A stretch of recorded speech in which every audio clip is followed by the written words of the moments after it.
ce pays-là, la plupart des habitants de ce pays sont malades parce qu'ils font beaucoup de dépenses en matière de santé, que ce soit dans la prévention ou dans la guérison. Vous voyez, c'est alarmant. Et il disait qu'en France, la consommation de soins et des biens médicaux s'élève à près de 3 000 € par habitant. C'est énorme, c'est près de 2 millions de francs CFA par an. Et au Sénégal, une étude de l'ANSES qui était faite en 2015 disait que le Sénégalais dépense environ $50 pour sa santé. Et lorsque l'État ne participe pas aux dépenses de la santé, comme c'est le cas dans beaucoup de pays non développés, c'est où la revient au patient, ou à la personne, ou au ménage, ce qui ne sert qu'à appauvrir les ménages, où il y a déjà des difficultés à trouver de quoi manger, de quoi survenir à l'éducation des enfants. Donc nous avons tout intérêt à faire de la santé une priorité. Et donc nous allons tomber sur les déterminants de la santé. Qu'est-ce qui peut nous aider à avoir une meilleure santé? Donc il y a le premier point qui est l'hygiène. L'hygiène. C'est quoi l'hygiène? L'hygiène, c'est un ensemble de principes, de pratiques individuelles ou collectives visant à la conservation de la santé, au fonctionnement normal de l'organisme. Donc ce sont des principes, des actions qu'on entreprend pour garder notre bonne santé, pour que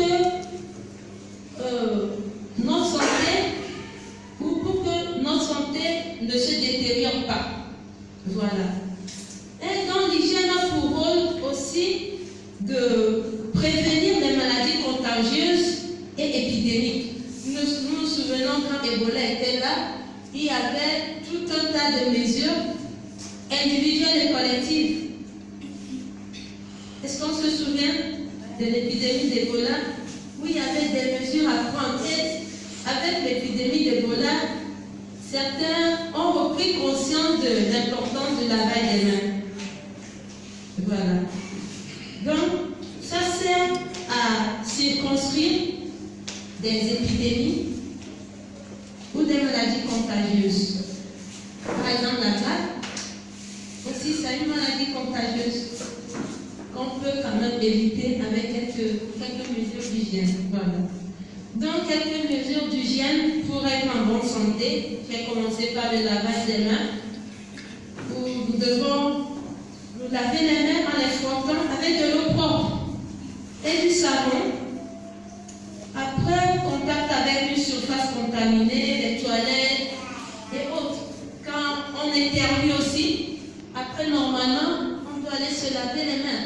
Avant de manger, on doit se laver les mains. Et après d'avoir mangé aussi, on doit se laver les mains. Et ça permet d'éviter beaucoup de maladies et de transmettre des maladies à d'autres personnes. Quand on a la grippe, par exemple, souvent on éternue. Et après avoir éternué, on prend la main, on va saluer le frère ou la soeur et on lui file aussi le virus de la grippe. Voilà.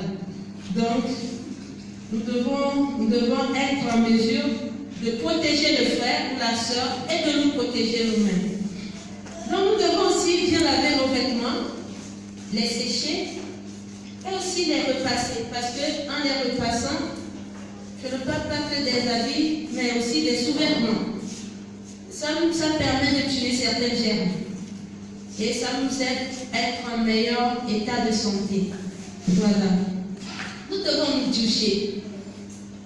Je sais que tout le monde se douche ici, mais parfois,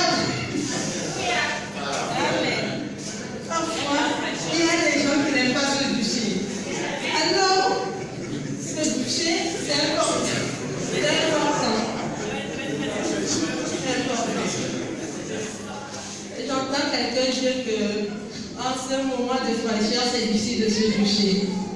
Oui, mais c'est pour le bien-être de notre peau. Pour garder une peau saine, nous devons nous doucher. Et non seulement ça, pour ne pas déranger le voisin d'à côté, nous devons nous doucher. Quand on transpire et on dégage des odeurs, c'est pas intéressant. Donc, voilà. Se brosser les dents aussi. Après chaque repas, au moins 2 fois par jour, le matin et le soir, parce que les gens ne sont pas souvent à la maison, on part dans le lieu de travail. Mais quand on va revenir le soir, avant de nous coucher, quand même, nous devons prendre la peine de nous brosser les dents. Et nous devons changer nos brosses à dents régulièrement. C'est recommandé de changer chaque 3 mois. Oui, sinon, chaque 6 mois au moins, nous devons faire des efforts pour changer notre brosse à dents. Voilà. Je veux parler de notre mode de vie et de l'alimentation. Le mode de vie, c'est comment nous vivons. Comment est-ce que nous vivons? C'est ça le mode de vie. En réalité, nous vivons mal. Et cette manière de vivre-là, favorise beaucoup de maladies, surtout les maladies chroniques, l'hypertension, le diabète. Et donc, aujourd'hui, avec l'occidentalisation, nous sommes passés d'un mode de vie actif à un mode de vie passif. Et souvent, avant, dans le temps de nos ancêtres, ils avaient l'habitude de se déplacer beaucoup, d'aller au champ, de travailler et tout ça. Aujourd'hui, nous sommes souvent sur nos ordinateurs. Pour nous déplacer, nous prenons soit le bus, soit le tata, soit voilà. Nous prenons quand même un moyen de transport. Nous ne marchons plus comme avant. Et aujourd'hui, nous sommes super pressés. Et nous n'avons plus souvent le temps pour nous. Ce qui fait que notre activité physique s'est réduite considérablement. Et nous avons vu avec ça aussi que les gens deviennent de plus en plus obèses et développent des maladies. Donc, nous devons reconsidérer ces choses-là.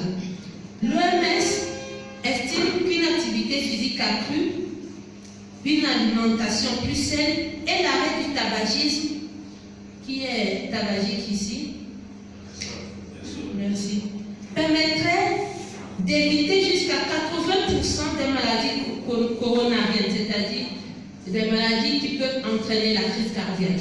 Voilà, les maladies coronariennes. Et 90% du diabète de type 2. Et 1/3 de tous les cancers. Voilà les 3 choses qui nous fatiguent aujourd'hui. L'hypertension artérielle, le diabète, le cancer. Et avec simplement une activité physique régulière, nous pouvons réduire énormément le risque de développer ces maladies. Donc, notre corps a besoin essentiellement de l'eau, mais aussi des nutriments que nous trouvons dans les aliments, les glucides, les protéines, les lipides. Et ces aliments sont des sources d'énergie pour notre organisme. Parce que notre organisme a besoin d'énergie pour pouvoir fonctionner. Et cette énergie-là est produite grâce à ce que nous mangeons. Les bons réflexes en nutrition pour garder la bonne santé, c'est d'abord s'habituer déjà à une alimentation variée. On ne doit pas manger que la même chose tous les jours et du matin au soir.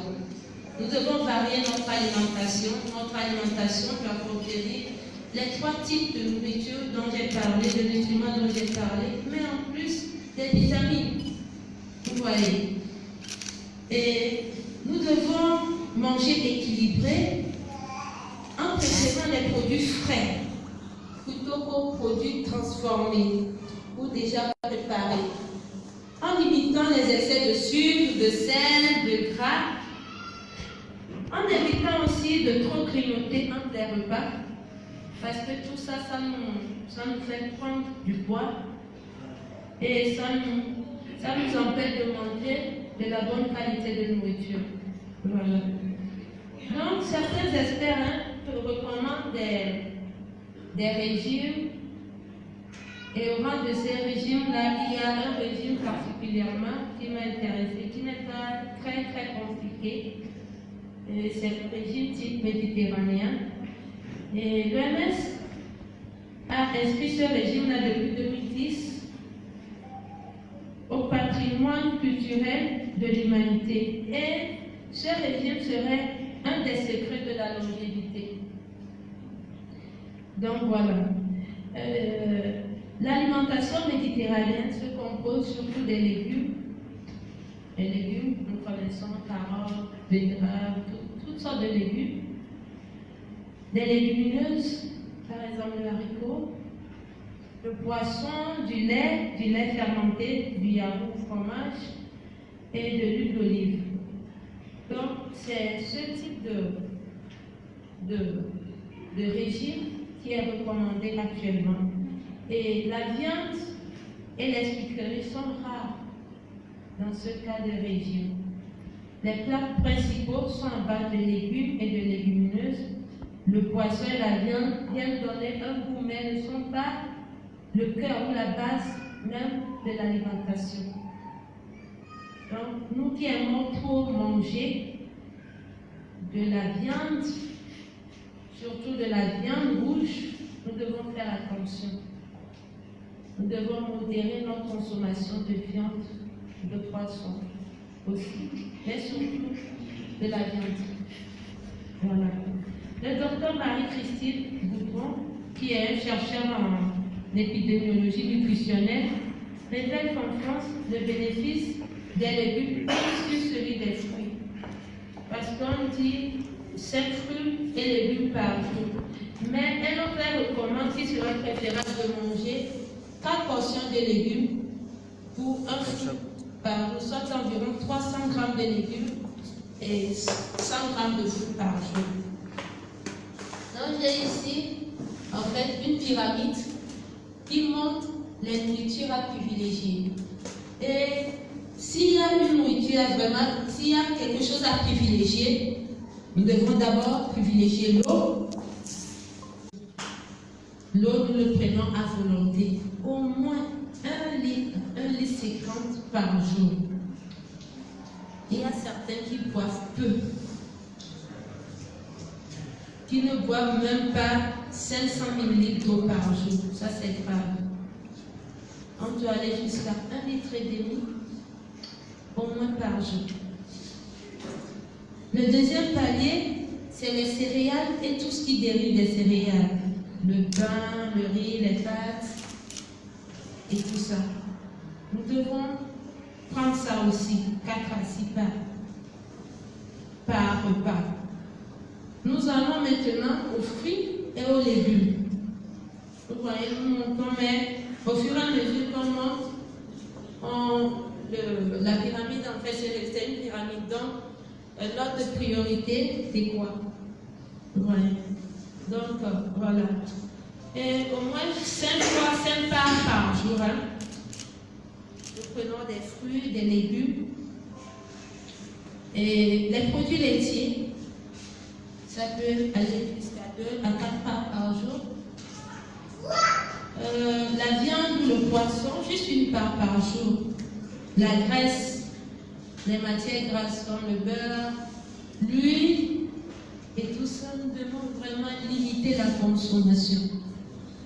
Tout ce qui est sucré, le sucre, ça c'est ce qui vient en dernière position. Le sucré, nous devons vraiment faire attention au sucré. Parce que plus on monte, plus on accroît aussi notre chance de développer une certaine maladie. En l'occurrence, le diabète et l'hypertension. Donc voilà. J'ai déjà parlé de notre mode de vie qui a changé. Donc en matière d'hygiène de vie et de prévention de la santé, nous devons aussi respecter les rythmes de notre corps. Aujourd'hui, nous travaillons beaucoup, mais ne nous reposons pas assez. Et les travailleurs, souvent, ils sont souvent très stressés.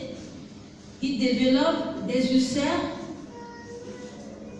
et aussi de l'hypertension et développent plein d'autres maladies qui vont bouffer à la fin de compte peut-être plus de la moitié de leur salaire.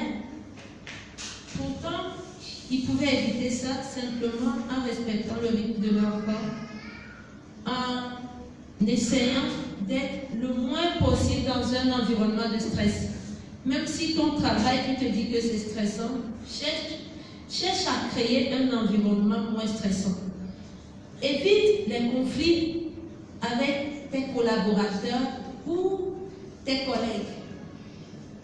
Ça te permet de garder un bon moral, ça te permet même d'être plus productif. Voilà. Être attentif à son propre sommeil. Il y a certains qui dorment, mais vraiment avec toute leur attention sur le téléphone qui doit sonner d'un instant à l'autre. Donc on a franchement un sommeil perturbé. Donc nous devons faire attention à ça. Je peux conseiller à certaines personnes de mettre leur téléphone sur silencieux quand ils veulent vraiment se reposer, ou carrément les éteindre, si c'est possible. À son état de fatigue, quand on est fatigué, il faut prendre une petite pause. Tout de suite, on a pris une pause pour manger un peu, parce qu'on était là depuis 14h ou 15h, et voilà, les ménages s'échauffent. Il faut se détendre un peu. De temps en temps, passer du temps avec la famille, ça fait du bien. Sortir avec ses enfants, voilà, ça fait du bien. Même dans ton corps, tu vas te sentir mieux après avoir fait ça. Il y a certains qui n'ont plus aucun loisir à cause des activités sur activité. Je vais parler maintenant du cadre de vie ou de l'environnement où nous vivons. Là où nous vivons aussi détermine notre santé. Parce qu'il y a beaucoup de maladies qui sont liées à l'environnement. Un environnement pollué va forcément favoriser des maladies respiratoires. Et aujourd'hui, avec la mondialisation et avec le développement des transports et autres, des industries, notre environnement est de plus en plus pollué. Donc nous devons prendre aussi des mesures, que ce soit individuelles ou collectives, pour réduire ces risques-là de pollution. Donc, quand nous polluons par exemple l'eau que nous buvons, nous sommes à risque de développer des maladies diarrhéiques, de faire de la diarrhée à chaque fois, parce que l'eau que nous consommons est une eau polluée, est une eau sale. Voilà. Et les toxiques, les substances toxiques, nous devons les éviter. Quand vous avez dit qu'il n'y a pas de fumeur, quand un fumeur fume à côté, notre professeur nous disait que lui, il s'expose à 1/10, mais vous vous exposez à 1/10. Ce sont les fumeurs passifs qui sont en fait les plus à même de développer certaines maladies. D'où aussi l'intérêt de sensibiliser nos frères et sœurs qui fument, d'arrêter, parce que c'est aussi pour notre bien-être. Voilà. Et même les enfants souffrent de notre environnement pollué, parce que ces enfants-là sont encore fragiles. Beaucoup d'enfants se retrouvent dans des états de détresse respiratoire simplement à cause de la pollution qu'il y a autour, dans nos maisons. Est-ce que nous prenons le temps de bien nettoyer les nappes, les vitres et autres, tout ça là, parce qu'il y a des allergies qui sont il y a des maladies, en fait, qui sont liées simplement à cette poussière-là. On passe tout le temps à éternuer. Ce n'est pas forcément la poussière du dehors. Mais quand nous sommes à l'intérieur, nous sommes couchés et tout ça, nous passons beaucoup de temps aussi à l'intérieur. Quand nous n'avons pas fait, nous ne faisons pas l'entretien de notre environnement, mais toutes ces poussières-là, ça vient, ça rentre dans nos narines et nous ne supportons pas et finalement nous développons tout le temps des allergies. Il y a ça. Il y a aussi nos égouts que nous devons entretenir. On dit qu'il n'y a pas de caniveau à Dakar, mais le peu qu'il y a, je vois souvent, il y a des ordures à l'intérieur. Et sans parler de chez moi, à Lomé, où les gens prennent les ordures pour boucher les caniveaux. Et après, on crie que l'État ne fait rien. C'est à nous de prendre conscience que notre santé dépend de ça. Quand nous bouchons les égouts, l'eau vient stagner. Bonjour le choléra, bonjour toutes sortes de maladies, bonjour les moustiques qui vont nous piquer et qui vont nous donner le paludisme. Alors c'est cette population qui manque déjà du peu, qui va encore se retrouver à soigner des maladies. Donc, au niveau individuel, nous pouvons prendre des mesures. Quand ton frère veut jeter quelque chose dans la rue, tu peux lui dire, frère, s'il te plaît, ne jette pas dans la rue, va à la poubelle jeter. Je me rappelle ça, c'est quand j'étais au lycée, quand j'étais en seconde, et on passait, j'avais un sachet de piote, ça je n'oublie pas. J'avais un sachet de piote en main, je passais avec une amie, une camarade de classe, je voulais jeter ça dans la rue, elle m'a dit, Menda, reprends ton sachet. Elle m'a dit, ça, tu es en train de saler là. Et j'ai repris, et ça, je l'ai gardé jusqu'à présent. Parce que ce sont des habitudes qu'on avait vues. On jetait les choses partout. Mais il a fallu que quelqu'un me mette la puce à l'oreille et me dise, ça c'est ça, on ne le fait pas. Alors, il faut que nous soyons aussi des policiers derrière nos frères et sœurs pour leur dire, ne polluez pas l'environnement. Les États aussi font des efforts pour mettre à notre disposition des poubelles publiques. Mais nous ne devons pas transporter nos ordures de la maison et venir jeter dans ces poubelles publiques-là. Ces poubelles sont faites pour les cas où on sort, peut-être on a grignoté quelque chose et le sachet est dans la main, on jette dedans. Ce n'est pas pour prendre mes ordures à la maison et venir jeter. Et finalement, on voit que les poubelles se remplissent et finalement, ça salit l'environnement dans lequel elles se trouvent. Pourtant, ces poubelles-là sont faites pour assainir l'environnement. Donc, nous devons faire attention à ces choses-là. Notre santé en dépend. Notre santé en dépend. Donc, je vais parler aussi, de deux endroits stratégiques de notre maison. Les toilettes et la cuisine. Ces deux endroits-là qu'on néglige souvent, parce que si tu vas dans des maisons, des salons, nickel, peut-être, je ne sais pas, la chambre à coucher, nickel, mais les toilettes, ça laisse à désirer, la cuisine, ça les a désirés. Pourtant, c'est les deux endroits qui doivent être très propres dans la maison, parce que ces deux endroits-là sont pourvoyeurs de microbes.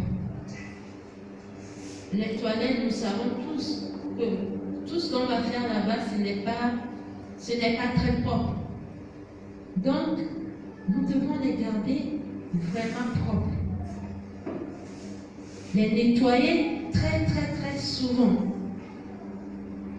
Et la cuisine, c'est là où nous préparons. Généralement, ce qui se passe aussi, c'est qu'on quitte les toilettes, on ne se lave pas les mains, on rentre dans la cuisine. Et les microbes qu'il y a là-bas, on les transporte dans nos repas. Et on va préparer, mais on va manger aussi des microbes. Et finalement, développer une diarrhée ou faire une diarrhée toute la nuit, qu'on ne comprend pas. Mais peut-être parce qu'on n'a pas simplement pris la précaution de se laver les mains. Ou la cuisine aussi qui est toute seule. On a préparé dans cette cuisine-là sans nettoyer le plan de travail, sans prendre la peine de nettoyer les choses. Et nous avons préparé, peut-être c'est délicieux, mais aussi nous avons transporté des chèvres. Il y a aussi un endroit dans la cuisine, il y a le frigo, pour dire un matériel. Il y a le frigo, le réfrigérateur aussi, qui contient souvent beaucoup de microbes. Ce réfrigérateur-là est fait pour conserver nos repas, pour les conserver en bon état. Mais souvent, il y a beaucoup de microbes à l'intérieur. C'est pourquoi nous devons prendre la peine de les nettoyer nos frigos et de couvrir aussi les repas, même si c'est dans le frigo. Donc je touche aussi le point de couvrir nos repas parce que c'est très important. Nous avons des insectes qui viennent souvent passer sur nos repas. Les cafards. Il y a eu cette histoire de gecko qu'on a partagée partout sur WhatsApp où une famille a été intoxiquée par le gecko. Donc faisons attention aussi à ces petits détails de notre environnement. Je vais parler maintenant de la santé dans les Écritures. La Bible dit dans Proverbe 3, 7 à 8, ne sois point sage à tes propres yeux. Crains l'Éternel et détourne-toi du mal. Ce sera la santé pour tes muscles et un rafraîchissement pour tes os. Ça, c'est le premier verset que j'ai bien noté. La crainte de l'Éternel nous permet de préserver la santé. Mais comment? C'est la question qu'on peut se poser. Comment est-ce que craindre l'Éternel nous empêcherait de tomber malade ou nous permettrait de garder notre corps en bonne santé? Le Proverbe 4, verset 20 à 22 dit, mon fils, sois attentif à mes paroles, prête l'oreille à mes discours, qu'ils ne s'éloignent pas de tes yeux. Garde-les dans le fond de ton corps, car c'est la vie pour tous ceux qui les trouvent, c'est la santé pour tout leur corps. Encore la parole de Dieu. Mais qu'est-ce qu'il y a dans cette parole-là qui est censé nous préserver? 3 Jean 1, 2 disent, cher ami, je souhaite que tu prospères à tous égards et que tu sois aussi en bonne santé physique que spirituelle. Ça, c'est la version du Seigneur.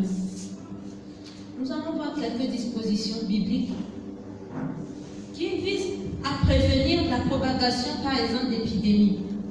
Quand nous allons dans Nombre 5, nous voyons là des exemples de gestion des maladies contagieuses. On isolait les lépreux. Les lépreux étaient isolés. Et certaines personnes qui avaient certaines affections de la peau étaient isolées. Ce n'est pas parce que c'était une malédiction. Non, mais c'est avant tout pour préserver les autres. Quelqu'un qui a une gale et que je me frotte à cette personne-là, où je suis en contact permanent avec cette personne-là, je vais faire la gale.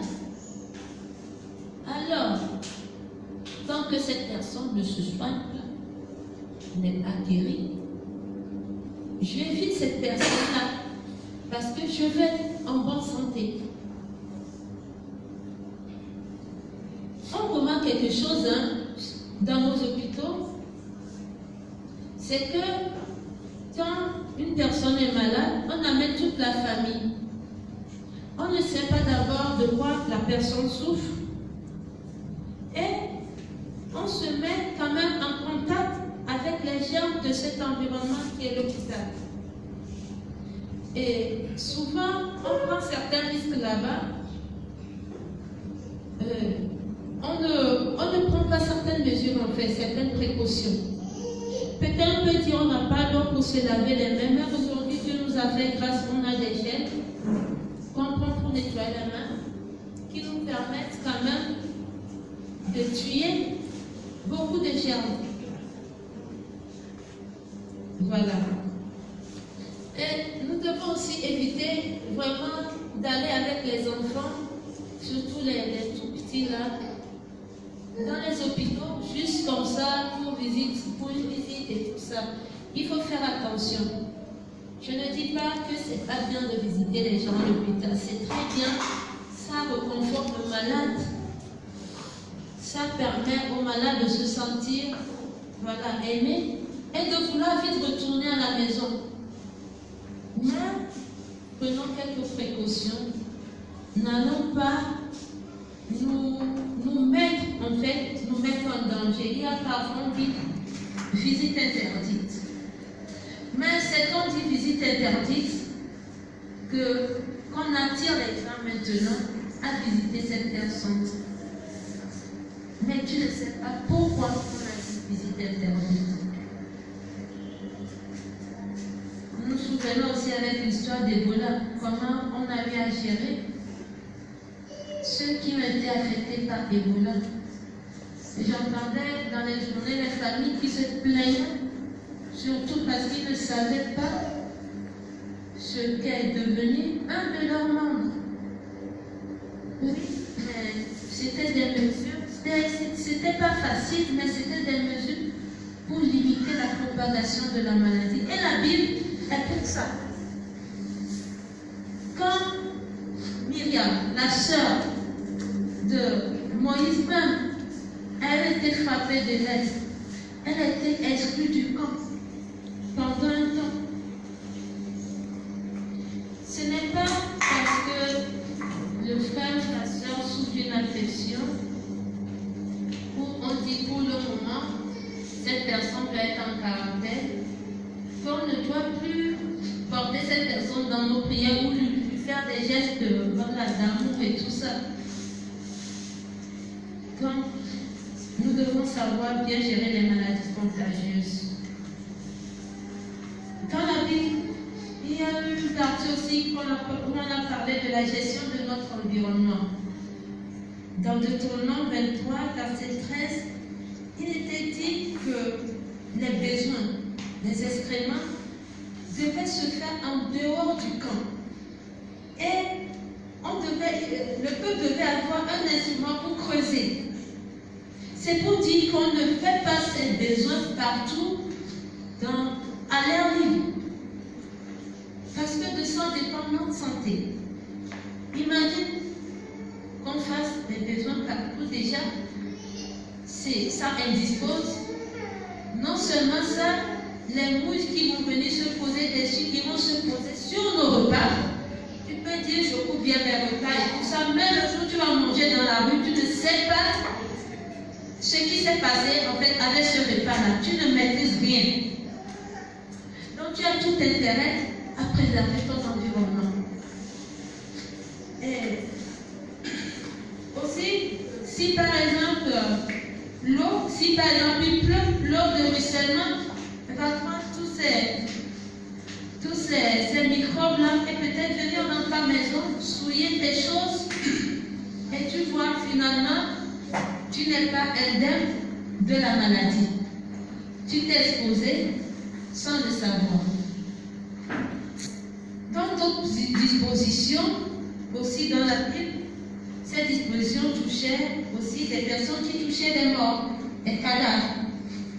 Ces personnes étaient considérées comme impures pendant 7 jours.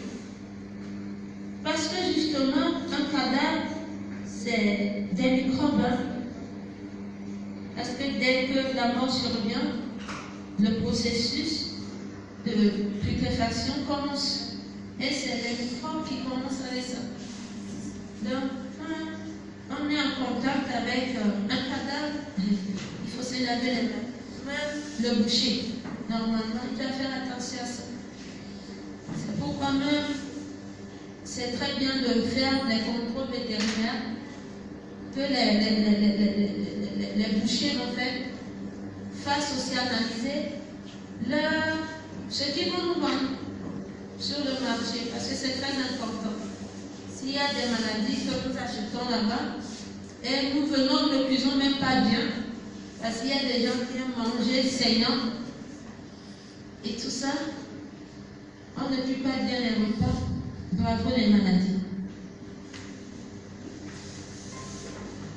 La femme en période menstruelle, dans la Bible, était considérée comme impure. Et son mari ne devait pas s'approcher de cette femme-là. Aujourd'hui, la science a prouvé que la Bible avait raison. Parce que les IST sont multipliés en période de menstruation de la femme. Parce que c'est du sang et c'est un contact direct avec le sang. Et il faut faire attention à ça aussi. La Bible est vraiment très sage. Et en appliquant simplement ces petits principes-là, nous pouvons garder une bonne santé. Des dispositions aussi dans la Bible pour éviter des maladies chroniques. Parce que je l'ai dit plus haut, nous savons aujourd'hui que le stress, les conflits jouent un rôle non négligeable dans la survenue de certaines maladies chroniques, en l'occurrence l'hypertension artérielle et le diabète. Même, il y a eu des gens qui ont fait simplement une crise cardiaque, simplement après une dispute avec peut-être leur patron, avec leur collègue. Et peut-être sont morts comme ça. Alors, quelques principes bibliques. La Bible dit que nous devons rechercher la paix avec tous. Ça, nous le notons dans Marc 9, 51, Romains 12, 18. Je vais donner simplement les passages. Romains 14, 19, 2 Corinthiens 13, 11. La gestion de la colère, des conflits et des pensées. Je ne vais pas dire que nous ne pouvons pas nous mettre en colère. Nous sommes des êtres humains. Une personne m'a dit un jour, Imelda, tu es un esprit. Je dis oui, je suis un esprit. Mais j'ai une âme. Et je suis dans un corps. Et c'est ce côté-là, notre âme, qui est la partie essentielle aussi, qui est une partie essentielle aussi. Et notre âme gère aussi nos émotions, c'est ça. Donc, nous devons savoir comment gérer nos conflits. Je vais rentrer dans les foyers. Les conflits. Okay. Nous devons savoir comment gérer les conflits dans nos foyers, entre frères et sœurs. Gérer la colère, gérer la pensée. Nous voyons ça dans Éphésiens 4, 26. Matthieu 5, 22 à 25, Colossiens 3, 8, 1 Timothée 2, 8. Chaque 1 de 9 à 20, ce passage aussi que j'aime beaucoup, qui dit la colère de l'homme ne fait pas la volonté de Dieu. Quand je me mets en colère, je ne peux pas faire en ce instant la volonté de Dieu. Et la Bible nous recommande que la nuit, ou que nous nous couchons en fait sur notre colère. Parce qu'en fait, quand tu te couches avec ta colère, mon cher, la nuit, tu vas penser, tu auras de mauvaises pensées. Peut-être penser à comment tu vas faire ça, Dieu, au frère ou à la sœur. Et en faisant ça, tu n'es pas en train de glorifier le Seigneur. Être reconnaissant et dans la joie. Puis quelqu'un nous dit d'être toujours dans la joie. Être reconnaissant, dire le petit merci, que ce soit au frère ou à Dieu, ça te permet à toi-même de te rendre compte que tu as quelque chose que les autres n'ont pas. Et qu'une grâce t'est accordée, une grâce t'est donnée. Et quand tu fais ça, tu dis le petit merci, parce que tu reconnais que tu as quelque chose, tu commences à être en joie. Il y a des personnes très frustrées, simplement parce qu'elles ne reconnaissent pas le peu de choses qu'elles ont. Elles courent derrière, toujours derrière, plus. Et finalement, c'est moins. Parce que jamais satisfait. Il y a certaines qui vont perdre leurs amis, qui vont perdre même leur foyer à cause de l'argent. Parce qu'ils sont en train de poursuivre plus d'argent, et négliger ce côté-là, relationnel. Et ces personnes sont très grincheuses, vraiment le contact avec ces personnes n'est pas très agréable. Donc, Romains 14, 17 aussi. Romains 15, 13, de Corinthiens 13, 11, Galates 5, 22, Colossiens 3, 15. Tout ça nous recommande vraiment d'être en joie et d'être reconnaissant. Être modéré. Modéré dans tout, que ce soit dans ce que nous consommons, ou même dans notre attitude. N'avez-vous pas de tempérance? Voilà. La maîtrise de soi. Nous ne devons pas nous enivrer. Ça, c'est la Bible de l'Éphésiens 5, 18. C'est de la Bible, je sais pas. Évitez les excès de table. Parce que tout ça, ça fait partie, selon la Bible, des œuvres de la chair. Et celui qui sème pour la chair moissonnera de la chair la corruption. Et quand on parle de corruption, finalement, c'est pour nous amener vers la mort. Et donc, avant l'étape de la mort, la maladie. Voilà. C'est le dernier point, avant ma conclusion. Merci. Respecter le principe du sabbat. Jésus a pu dire aux pharisiens que le sabbat a été créé pour nous.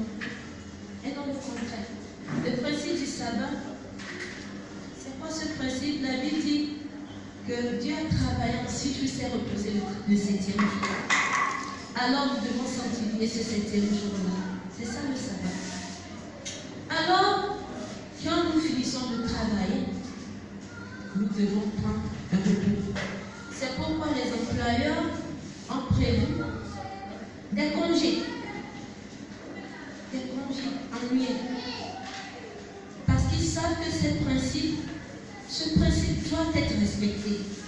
Le principe du sabbat. Pour que ton employé soit productif, il lui faut des moments, prendre une pause, aller se ressourcer, s'occuper aussi de lui-même. Donc, nous devons nous occuper de nous-mêmes aussi.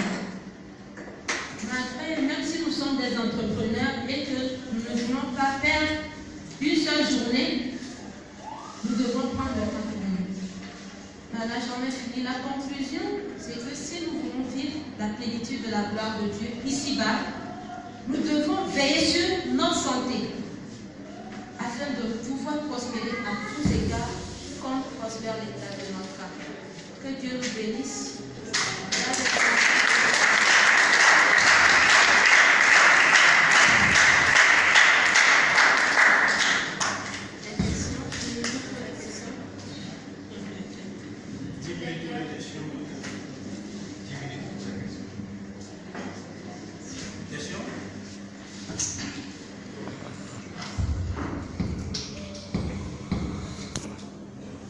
Merci, mademoiselle Imelda, pour ton intervention. Cependant, j'ai juste 2 questions. J'aimerais savoir, pour ceux qui souffrent de la maladie, des maladies respiratoires. Est-ce que ces maladies ont juste pour cause la pollution de l'environnement, ou bien il y a encore d'autres causes? Et pour ceux qui souffrent de ces maladies, habituellement ne supportent pas les mauvaises odeurs. Alors si ces personnes passent tout près de quelqu'un qui fume, et quand la fumée sort d'habitude quand la personne fume, il y a la fumée. Et si cette personne passe tout près de celui qui fume, est-ce que bloquer sa respiration juste pour 2 minutes, est-ce qu'il n'y a pas un inconvénient à ça? Est-ce que je suis? Merci, j'ai bien compris ta question. Est-ce que les maladies respiratoires sont liées simplement à la pollution de l'environnement? Je dirais non, ce n'est pas le seul facteur. Si je prends par exemple la maladie asthmatique, l'asthme, il y a déjà un terrain d'allergie. En dehors de ce terrain d'allergie, il y a la réaction des bronches. Vous voyez, ce n'est pas tout le monde qui est allergique qui est asthmatique. Ça, c'est clair. Donc, il y a d'autres facteurs dont on doit tenir compte. Dans la famille aussi, parce que l'asthme aussi, généralement, c'est lié à la génétique. Dans la famille aussi, il y aura des gens qui sont asthmatiques. Alors, bon, pour quelqu'un comme ça, c'est posé encore à un environnement pollué, ça va faire accroître série de faire des crises. Vous voyez, cette personne va faire plus de crises qu'une personne qui est dans un environnement sain. Vous avez compris? Pour la deuxième question, est-ce que bloquer sa respiration serait un problème? Je dirais pas forcément, parce que il y a des gens qui supportent jusqu'à 5 minutes même d'apnée sans respiration. Donc à toi de voir aussi comment tu arrives à supporter. Tu ne vas pas te lever du jour au lendemain, par exemple, faire une plongée et garder ta respiration pendant 10 minutes sur l'eau. Tu vas mourir, n'est-ce pas? C'est des exercices qu'on fait. Donc voilà. Est-ce que j'ai bien répondu à ta question? Merci. Une deuxième question.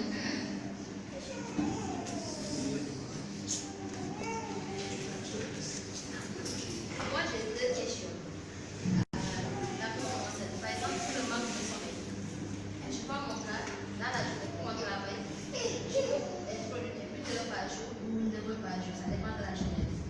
Maintenant, parmi ces 8 heures, en fait, j'ai une pause, 1 heure de temps, donc il faisait 7 heures. Et ces 7 heures, la plupart du temps, je suis assise. Je suis assise et je pars pendant 7 heures de temps. Et je rentre à la maison entre 23 et 0 heures. Et à cette heure, je ne dors pas la nuit. Donc moi, mon sommeil, c'est entre 5 heures du matin et 6 heures du matin. Donc quand je dors à cette heure, je suis couchée, mais je ne dors pas. Donc je dors vers 5 heures ou 6 heures. Et à 8 heures, je suis réveillée par les gens. Donc du coup, je suis obligée de prendre du café. Du coup, je prends énormément de café en fait, pour tenir. Et la journée, je fonctionne encore. Je tourne au travail et je reviens à 23 h. Maintenant, ce que je mets, ça va, c'est les risques en fait.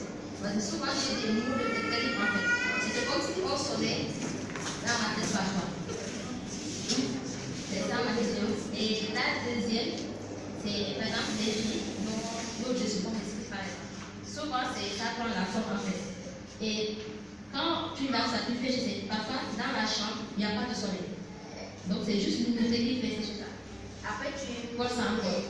Donc est-ce que ça c'est bon ou bien il faut que ça touche le soleil? Merci beaucoup, monsieur. Par exemple, ton problème de sommeil, tu n'es pas né comme ça. Quand l'horloge est réglée à ce que au coucher du soleil, tu commences déjà à somnoler. Maintenant, avec les activités, on arrive à déplacer cette horloge biologique. Et on arrive à imposer un rythme à notre organisme. Vous avez soit imposé ce rythme-là à votre organisme, soit ce que vous avez fait, ce que vous faites, c'est peut-être quand vous êtes couché, vous pensez à toute autre chose. Alors là, vous ne pouvez pas dormir. Vous pouvez avoir l'air d'avoir dormi vous ne vous reposez pas réellement. Il y a le fait aussi de prendre beaucoup de café. Aussi. Vous voyez, tout ça, ça peut influencer votre sommeil. Moi, si je peux en venir aux conséquences de ça, moi, par exemple, quand je ne dors pas bien une minute, je peux essayer, je peux être productive, mais juste que je suis très tendue. Et moi-même, je sais que je suis de mauvaise humeur. Alors là, ne t'approche pas de moi. Ne me cherche pas. Ce n'est pas parce que je l'aurais voulu, mais parce que mon organisme est comme ça. Vous vous dites que vous avez mal à la tête. Ce sont des réactions que vous avez. Et demandez-vous qu'est-ce que ça va vous faire à la longue. C'est la question que vous devez vous poser. Et essayez de régler ce problème de sommeil dès à présent. Aujourd'hui, on a de plus en plus, surtout c'est les femmes qui ont ça, de plus en plus de gens qui ne retrouvent le sommeil qu'en prenant des médicaments. Et ça, c'est très grave. Dieu ne nous a pas créés comme ça. Nous nous sommes imposés ce fardeau-là. Et nous devons nous discipliner encore à revenir à un état normal. Je dois tout faire pendant que je suis couché, ne pas penser à autre chose. Je dois tout faire pour imposer un rythme de sommeil aussi à mon organisme. Moi, par exemple, dans la journée, si je me sens fatiguée, il me suffit de faire 5 minutes, de me reposer pendant 5 minutes et je retourne en énergie. Simplement 5 minutes, ça vaut la peine. C'est pourquoi des moments, quand quelqu'un me perturbe, ou on me pose des questions, je ne réponds pas. Ce n'est pas parce que je ne veux pas répondre, parce que peut-être que je n'ai pas la réponse, ou parce que je suis fatiguée, j'ai simplement besoin de me reposer avant de commencer autre chose.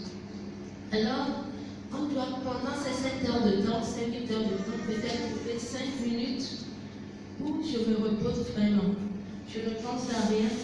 Même 5 minutes de sommeil profond, ça va te faire du bien. Et toi-même, tu sauras que tu t'es réellement reposé. Ce n'est pas la durée du sommeil qui compte en tant que tel, mais c'est la qualité du sommeil. Et aujourd'hui, notre qualité du sommeil, c'est pas ça. Voilà. Et la deuxième question, ça concerne la gestion des sous-vêtements. Surtout nous les femmes, nous devons surtout sécher vraiment sur le sèche-linge. Montrer nos sous-vêtements au soleil. Parce que le soleil aussi, ça permet de détruire certains germes. Et sinon, nous devons les repasser. C'est pourquoi nous devons éviter d'acheter des slips en néon. Nous devons les repasser. Nous devons les repasser pour pouvoir tuer certains germes. Ça va nous aider beaucoup. Voilà, merci. Dernière question.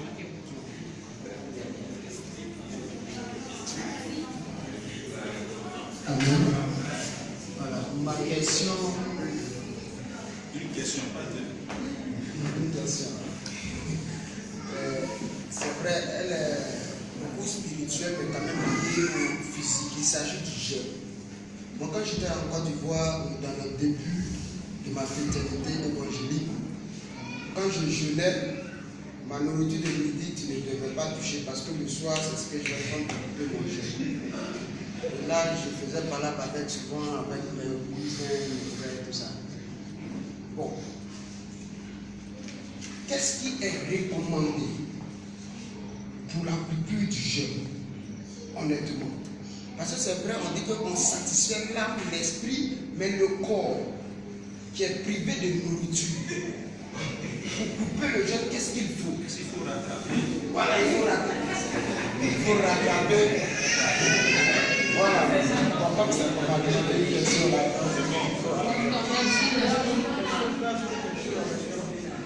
Si quelqu'un veut entamer un jeûne de 7 jours, est-ce qu'il doit commencer, se lancer dans un jeûne de 7 jours comme ça?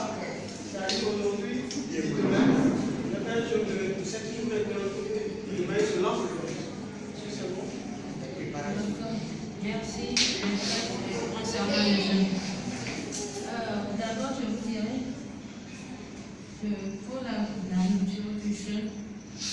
déjà prenez quelque chose de liquide et de chaud.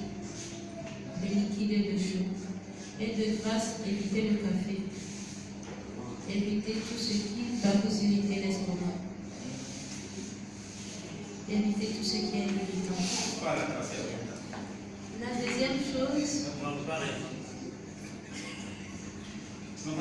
La deuxième chose, quand je vais manger, il faut que je m'assure d'avoir tous les nutriments dans ma nourriture. Parce que ce n'est pas la quantité qui compte, mais c'est la qualité de ce que je mange. Est-ce que ce que je mange répond à mes besoins? Aux besoins de mon corps? Parce que je suis sûre que le test était attaqué. Je vous préviens, avec beaucoup de piment.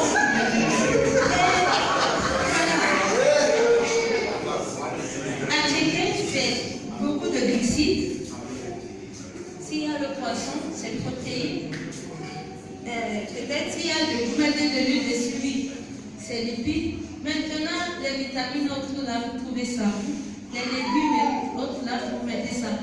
Vous voyez, le plus important quand vous faites le jeûne, c'est que vous répondez en tout cas aux besoins de votre corps. Vous prenez quelque chose de chaud, liquide. N'oubliez pas de boire beaucoup d'eau.